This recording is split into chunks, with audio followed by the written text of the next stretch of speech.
تصور کریں کہ رات کا سناٹا اور آپ آسمان کی طرف دیکھ رہے ہیں۔ اچانک زمین کے اندر سے ایک بے رحم تیز رفتار چیز پھٹ کر بلندی کی طرف لپکی جاتی ہے۔ اس کا مقصد ایک ہی ہے، جو بھی ہوا میں اڑ رہا ہے اسے مٹانا۔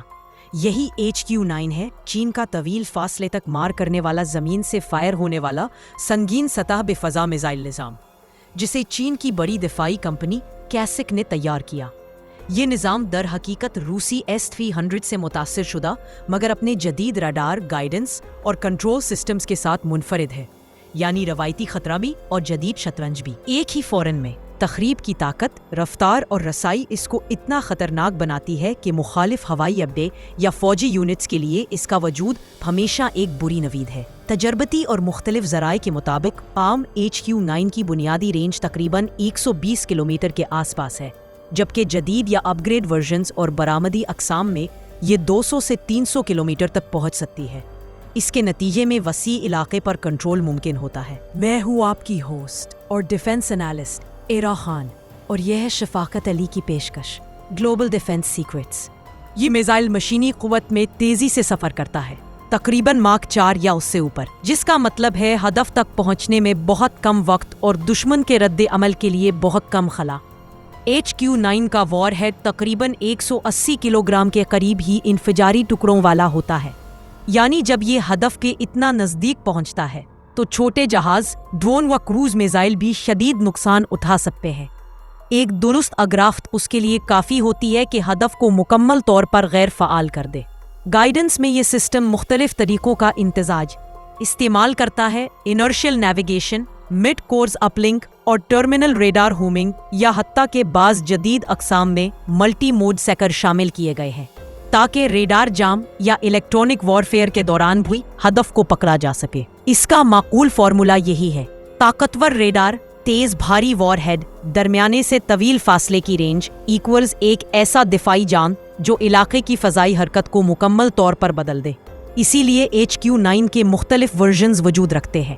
HQ-9A، HQ-9B بڑی ہوئی رینج اور بہتر سیکر، بحری ورژن HQ-9 اور برآمدی ورژن FD-2000، FD-2000B وغیرہ، جو مختلف ملکوں کی ضرورت ہے کے مطابق تبدیل کیے جاتے ہیں۔ پاکستان کے حوالے سے بھی چین کے یہ سسٹمز اہم رہے ہیں۔ پاکستان نے مخصوص کسٹمائزڈ ورژن جیسے HQ-9P یا FD-2000 مشابہ ورژن حاصل کیے یا آپریٹ کیے جانے کی اطلاعات سامنے آئی ہیں، اور یہ نظام پاکستان کے مقام پر ہوا باز دشمنی کو روکنے والے پردار دفاعی شیلڈ کا حصہ مانے جاتے ہیں۔ اس قسم کے برآمدی ماڈلز عموماً ہدف طیاروں کے خلاف اوسطاً 100 اور 125 کلومیٹر اور کچھ اقسام میں اس سے زیادہ رینج رکھتے ہیں۔ ہر طاقت کے پیچھے کمزوری بھی ہوتی ہے۔ HQ-9 اگرچہ خطرناک اور پسیر الاہداف ہے، مگر مکمل ناممکن نہیں۔ چھوٹے، کم دستخط، لو آبزرویبل ڈرونز، کثیر الجہتی سواریوں کا ایک گروہ یا سخت الیکٹرانک جام ECM ایک منصوبہ بند حملے میں اس کے اثر کو کم کر سکتے ہیں۔ مزید یہ کہ ایک ہی قسم کے دفاعی نظام پر مکمل انحصار خطرناک ہوتا ہے۔ جدید جنگوں میں کئی تہدار دفاع، لیئرڈ ایئر ڈیفنس کی ضرورت ہوتی ہے۔ عملی طور پر HQ-9 ایک مکمل کٹ کے طور پر آتا ہے۔ سرچ راڈارز، فائر کنٹرول یونٹس، متحرک لانچر، کمانڈ لنکس، جو مل کر آن ڈیمانڈ ہدف تلاش، ٹریک اور انٹرسیپٹ کرتے ہیں۔ اس کا مطلب یہ ہے کہ جب یہ نظام چوکس ہو تو اس علاقے کی فضائی حرکات سختی سے محدود ہو جاتی ہے۔ دشمن کے لیے گھبراہٹ، منصوبہ بندی میں پیچیدگیاں اور فضائی آپریشنز کی کارکردگی میں نمایاں کمی۔ خلاصہ یہ کہ HQ-9 ایک ایسی ہتھیار خانہ ہے جو رات کے سائے میں خاموشی سے کھڑی ہوتی ہے، اور جب ضرورت ہو تو آسمان کی آزادی کو ایک ٹکڑے میں بدل دیتی ہے۔ طاقتور، تیز اور اضطراری رد عمل کے لیے بہترین، مگر مکمل طور پر ناقابل شکست نہیں۔ جہاں تک تعداد کا تعلق ہے، حکومت پاکستان نے عمومی طور پر فوجی ساز و سامان کے درست بیانات عام نہیں کیے، مگر کھلے ذرائع اور دفاعی مبصرین کا مشترکہ اندازہ یہ بتاتا ہے کہ پاکستان نے ابتدائی طور پر 2 بیٹریاں اس طویل فاصلے کے دفاعی نظام کی حاصل کی۔ ہر بیٹری میں روایتی طور پر 4 موبائل لانچرز TELs ہوتے ہیں، یعنی ابتدائی طور پر مارکیٹ کی رپورٹس کے مطابق یہ اندازاً 8 لانچرز بنتے ہیں۔ البتہ بیٹری کے ساتھ لاجسٹکس، رڈار یونٹس اور کمانڈ کنٹرول عناصر مل کر ایک مکمل نظام بناتے ہیں۔ اس بات کی تصدیق اور تفصیلی تعداد عام طور پر خفیہ رہتی ہے، اس لیے مختلف رپورٹس میں اختلاف پایا جاتا ہے۔ پاکستان کے لیے جو ورژن لیا گیا وہ خام طور پر ایک customized CR export military version قرار دیا گیا ہے، جس کی عملی رینج اور ٹرمینل صلاحیتیں عام HQ9 کے مکمل فوجی ورژن جیسی پوری معلومات میں فرق رکھ سکتی ہے۔ کھلے ذرائع میں اس مخصوص پاکستانی کنفیگریشن کی انٹرسیپشن رینج عام طور پر تقریباً 125 کلومیٹر ہدف طیاروں کے خلاف بتائی گئی ہے، جبکہ کروز میزائلوں کے خلاف مؤثر شارٹ رینج حدود الگ بتائی جاتی ہے۔ یہ بھی نوٹ کریں کہ مختلف ورژنز اور اپ گریڈز میں رینج اور قابلیت کے فرق واضح ہوتے ہیں۔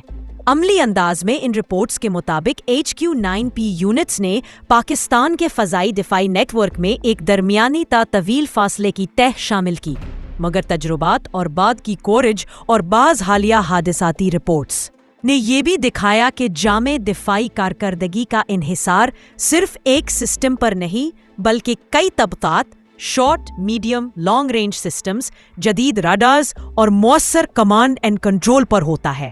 اسی لیے بعض تجزیہ نگاروں نے پاکستان کی موجودہ فلیکسیبلٹی اور اضافی اپ گریڈز کی ضرورت کی طرف اشارہ کیا ہے۔ مختصر یہ کہ رسمی انڈکشن کی تاریخ 14 اکتوبر 2021 ہے۔ عوامی رپورٹس اور دفاعی مبصرین 2 بیٹریاں تقریباً 8 لانچرز بطور ابتدائی تخمینہ بتاتے ہیں اور ورژن کو کسٹمائزڈ ایکسپورٹ ملٹری کنفیگریشن قرار دیا جاتا ہے۔ البتہ حتمی اور تفصیلی اعداد و شمار حکومتی راز یا فوجی اسٹاک سے منسلک ہونے کی وجہ سے عام ذرائع میں مختلف ہو سکتے ہیں۔ پاکستان نے HQ9 یا اس کا ایک کسٹمائزڈ ایکسپورٹ ملٹری ورژن، جسے اکثر HQ9P یا FD2000 مشابہ کہا جاتا ہے، کے حصول کے لیے چین کے ساتھ رسمی مذاکرات تقریباً 2015 کے آغاز سے کیے اور بعد ازاں یہ نظام باضابطہ طور پر پاکستان آرمی میں شامل کیا گیا۔ فوجی اعلانات اور دفاعی رپورٹس کے مطابق HQ9P کی باقاعدہ کمرشل آپریشنل انڈکشن 14 اکتوبر 2021 کو عمل میں آئی۔ سرکاری سطح پر صحیح تعداد عموماً خفیہ رکھی جاتی ہے، اس لیے عوامی ذرائع اور دفاعی مبصرین کے اعداد و شمار میں فرق ملتا ہے۔ مختلف کھلے ذرائع کا مشترکہ تخمینہ یہ ہے کہ پاکستان نے ابتدائی طور پر 2 بیٹریاں اس طویل فاصلے کے سسٹم کی حاصل کی اور روایتی بیٹری کنفیگریشن کے حساب سے ہر بیٹری میں عام طور پر 4 موبائل لانچر ٹیلس شامل ہوتے ہیں، یعنی ابتدائی طور پر یہ تقریباً 8 لانچرز بنتے ہیں۔ البتہ بعض رپورٹس ایک بیٹری یا کم یونٹس بھی بتاتی ہیں۔ یہ بھی قابل ذکر ہے کہ جو ورژن پاکستان نے خریدا وہ ایک کسٹمائزڈ ایکسپورٹ قابلیت ورژن تھا، جس کی انٹرسیپشن رینج عام HQ9 کے مکمل فوجی ورژن سے مختلف بتائی گئی۔ کھلے ذرائع میں پاکستانی کنفیگریشن کی مؤثر رینج طیاروں کے خلاف عموماً تقریباً 100 سے 125 کلومیٹر کے قریب ذکر کی گئی ہے، جبکہ کچھ مبصرین نے اسے طویل رینج 200 پلس کلومیٹر والی خصوصیات کا بھی دعویٰ کیا۔ اس تضاد کی وجہ کنفیگریشن، حساس ٹیکنالوجی کی حد بندی اور برآمدی پابندیوں کا فرق ہے۔ اس نظام کے ساتھ عام طور پر صرف لانچر ہی نہیں بلکہ radar units, command and control عناصر اور لاجسٹک سپورٹ بھی شامل ہوتے ہیں۔ بعض اطلاعات کے مطابق پاکستان نے GY-27 یا دیگر سرچ ٹریک ریڈار یونٹس کو بھی اپنے نیٹ ورک میں مربوط کیا تاکہ یہ بیٹریاں مکمل آپریشنل سطح پر کام کر سکے۔ واضح رہے کہ میڈیا رپورٹس اور آزاد دفاعی تجزیہ کار ایک دوسرے سے مختلف تخمینے پیش کرتے ہیں۔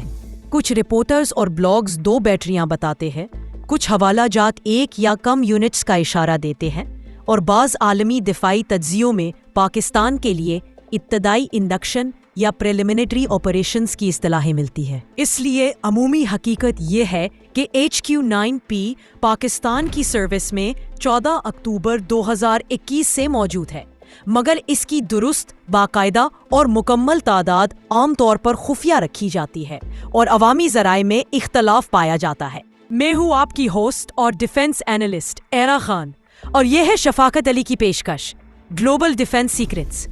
For more defense information, subscribe Global Defense Secrets and our second channel, Defense Secrets 360, and press the bell icon.